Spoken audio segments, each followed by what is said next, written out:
بسم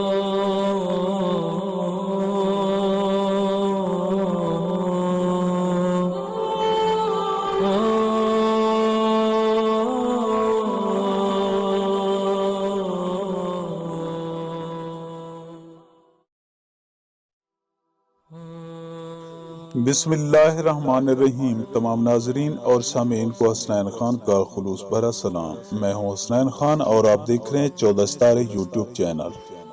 دوستو، حاتم تائی کے دور میں ایک بادشاہ نوفل نامی حکومت کرتا تھا۔ وہ حاتم تائی کی شہرت سے جلتا تھا۔ ایک دن وہ بہت بڑے لشکر کے ساتھ حاتم تائی پر حملہ کرنے چلا۔ جب حاتم تائی کو پتہ چلا تو اس نے سوچا کہ میری وجہ سے بہت سے آدمی مارے جائیں گے اور بڑی خون ریزی ہوگی، ان سب کا عذاب مجھ پر ہوگا۔ اس لیے حاتم تائی وہاں سے بھاگ کھڑا ہوا اور غار میں جا کر چھپ گیا۔ جب حاتم کے غائب ہونے کی اطلاع نوفل بادشاہ کو ملی تو اس نے حاتم کی تمام جائیداد اور اس کے قیمتی گھوڑے قبضے میں لے لیے۔ اس نے یہ اعلان بھی کرا دیا کہ جو شخص حاتم کو گرفتار کر کے میرے پاس لائے گا اسے منہ مانگا انعام دیا جائے گا۔ یہ اعلان سن کر لالچی لوگوں نے اپنی قسمت آزمانے کا فیصلہ کیا اور حاتم کی تلاش شروع کر دی، لیکن وہ سب ناکام رہے۔ ایک دن ایک بوڑھا لکڑہارا اپنی بیوی اور بچوں کے ساتھ سوکھی ہوئی لکڑیاں ڈھونڈتے ہوئے پہاڑ کے دامن میں چلا گیا۔ وہیں ایک غار میں حاتم تائی چھپا ہوا تھا۔ بڑھیا بولی کہ کاش حاتم تائی ہمارے ہاتھ لگ جائے تو اس بڑھاپے میں ہمیں لکڑیاں ڈھونڈنا نہ پڑیں، بلکہ بادشاہ سے بہت سارا انعام و کرام لے کر آئندہ آرام کی زندگی بسر کریں۔ اتنی سخت محنت سے جان چھوٹ جائے۔ بوڑھے نے کہا کہ کیسی باتیں کرتی ہو، ہماری قسمت میں آرام کہاں؟ ہماری قسمت میں تو یہی لکھا ہے کہ روز لکڑیاں جمع کریں اور شہر جا کر فروخت کریں، تب کہیں نان و نمک کا انتظام ہو۔ تو اتنا نہ سوچا کر، حاتم ہمارے ہاتھ نہیں لگ سکتا۔ بڑھیا ٹھنڈی سانس بھر کر چپ ہو گئی۔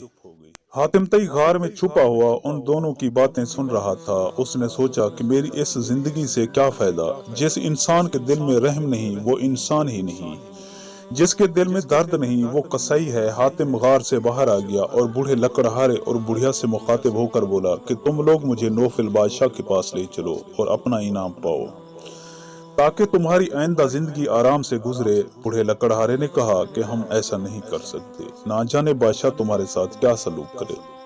اگر اس نے تم کو جان سے مار دیا تو یہ گناہ ہمارے حساب میں لکھا جائے گا، ہم ایسا نہیں کر سکتے۔ حاتم نے کہا کہ تم لوگ ایسا نہیں کر سکتے تو میں بادشاہ کے پاس جاتا ہوں، وہاں جا کر میں کہوں گا کہ مجھے گرفتار کر لو اور ان دونوں نے مجھے تلاش کیا ہے، انہیں انعام دو۔ بوڑھا لکڑہارا یہ سن کر ہنسا اور حاتم تائی سے بولا یہ تو بھلائی کے بدلے برائی ہے۔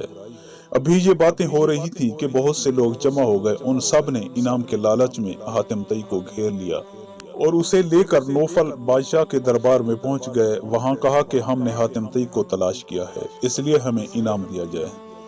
ان لوگوں کے ساتھ بوڑھا لکڑہارا اور بڑھیا بھی بادشاہ کے دربار میں پہنچے اور ایک کونے میں خاموش کھڑے ہو گئے۔ حاتم نے بادشاہ سے کہا کہ اے بادشاہ، یہ سب جھوٹے ہیں، مجھے تو اس کونے میں کھڑے ہوئے بوڑھے اور بڑھیا نے تلاش کیا ہے۔ نوفل بادشاہ نے بوڑھے لکڑہارے کو اپنے قریب بلایا اور پوچھا کیا حاتم سچ بول رہا ہے؟ بوڑھے لکڑہارے نے تمام واقعہ سچ بیان کر دیا اور بادشاہ کو بتایا کہ حاتم صرف ہماری مدد کی خاطر اپنے آپ کو گرفتار کرانے آیا ہے۔ نوفل بادشاہ حاتم کی جرأت اور ہمت پر بہت حیران ہوا اور بولا کہ اے حاتم، تو واقعی بہت بڑا سخی ہے، تیری سخاوت کے چرچے غلط نہیں ہیں۔ میں تجھ سے واقعی دوستی کرنا چاہتا ہوں کہ تو اپنی جان کی پرواہ کیے بغیر بوڑھے لکڑہارے کی مدد کرنے کے لیے تیار ہو گیا۔ نوفل نے بوڑھے لکڑہارے کو بہت سا انعام دے کر رخصت کیا اور حاتم کو کئی دن تک شاہی مہمان بنا کر رکھا اور پھر عزت کے ساتھ رخصت کیا۔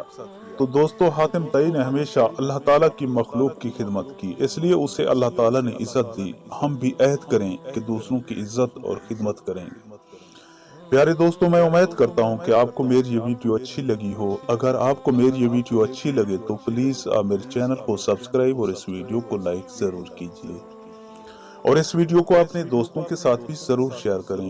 ہو سکتا ہے کہ اس واقعے سے کسی کو اچھا سبق حاصل ہو اور آپ کا ایک شیئر آپ کے لیے باعث ثواب بن جائے۔ اب ہمیں اپنی اگلی ویڈیو تک کے لیے اجازت دیجیے، اس دعا کے ساتھ کہ اللہ پاک آپ کو اپنی حفظ و امان میں رکھے۔ اپنا بہت زیادہ خیال رکھیے گا۔ شکریہ۔ خدا حافظ۔